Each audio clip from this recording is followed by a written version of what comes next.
একজন শাসক, যার নামে কেঁপে উঠত পারস্য সাম্রাজ্য, যিনি রাতের অন্ধকারে নিজের কাঁধে খাবারের বস্তা বহন করে গরিব মানুষের ঘরে পৌঁছে দিতেন, যিনি ভয় পেতেন না পৃথিবীর কাউকে, কিন্তু ভয় পেতেন শুধু আল্লাহকে। চলুন জানা যাক, কেমন ছিল সেই মহান মানুষটির শেষ বিদায়।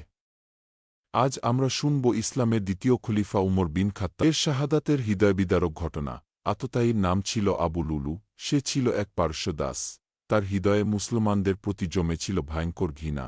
একদিন আবু লুলু এসে হজরত উমর রাদিয়াল্লাহু আনহু এর কাছে তার মালিকের বিরুদ্ধে অভিযোগ করল, কিন্তু উমর রাদিয়াল্লাহু আনহু ন্যায়সঙ্গত সিদ্ধান্ত দিলেন। এই ঘটনাই আবু লুলুর অন্তরে আরও বিষ ঢেলে দিল। সে গোপনে পরিকল্পনা শুরু করল। শাহাদাতের কিছুদিন আগে হজরত উমর রাদিয়াল্লাহু আনহু একটি অদ্ভুত স্বপ্ন দেখেছিলেন। তিনি দেখলেন, একটি মোরগ তাকে ৩ বার ঠোকর মেরেছে। স্বপ্নটি তার হৃদয়কে নাড়িয়ে দিয়েছিল। তিনি বুঝতে পারছিলেন, কোনো বড় ঘটনা খুব কাছে চলে এসেছে। আবু লুলু তৈরি করল এক ভয়ঙ্কর দ্বিমুখী ছুরি। ছুরিটিতে মাখানো ছিল বিষ। সে ঠিক করে ফেলেছিল, ফজরের নামাজেই হামলা করবে। যখন সবাই আল্লাহর সামনে দাঁড়াবে, ঠিক তখনই সে আঘাত করবে। মদিনার সেই ভোর ছিল খুব শান্ত। মানুষ ধীরে ধীরে মসজিদের দিকে এগিয়ে যাচ্ছিল।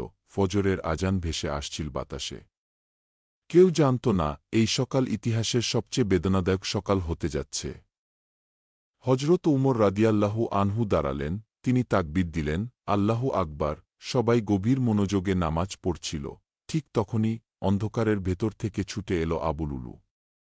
তার হাতে ছিল বিষমাখা ছুরি। সে একের পর এক আঘাত করতে লাগল। হজরত উমর রাদিয়াল্লাহু আনহু গুরুতর আহত হয়ে মাটিতে পড়ে গেলেন। মসজিদে ছড়িয়ে পড়ল আতঙ্ক। চারদিকে চিৎকার আর কান্না। অনেক সাহাবীও আহত হলেন। তাকে থামাতে গিয়ে আবু লুলু পালানোর চেষ্টা করছিল। যাকে সামনে পাচ্ছিল তাকেই ছুরি মারছিল। হঠাৎ এক সাহাবী তার ওপর মোটা কাপড় ছুঁড়ে মারলেন। সে বুঝতে পারল, এবার আর পালাতে পারবে না। তখনই সে নিজের ছুরি নিজের শরীরে ঢুকিয়ে আত্মহত্যা করল। এভাবেই শেষ হল সেই ঘাতকের জীবন। এদিকে হজরত উমর রক্তাক্ত অবস্থায় পড়েছিলেন। তিনি প্রায় ১ ঘণ্টা অজ্ঞান ছিলেন। মদিনার মানুষ কান্নায় ভেঙে পড়েছিল।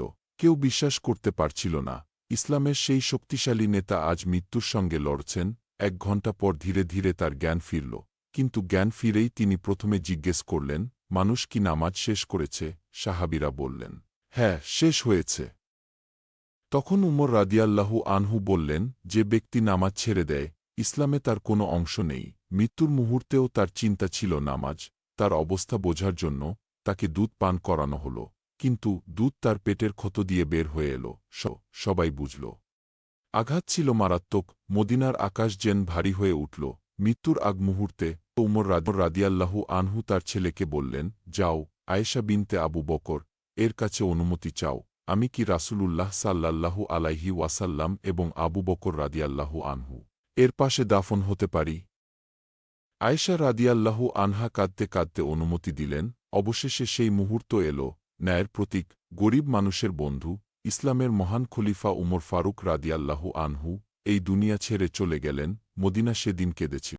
আকাশ যেন স্তব্ধ হয়ে গিয়েছিল।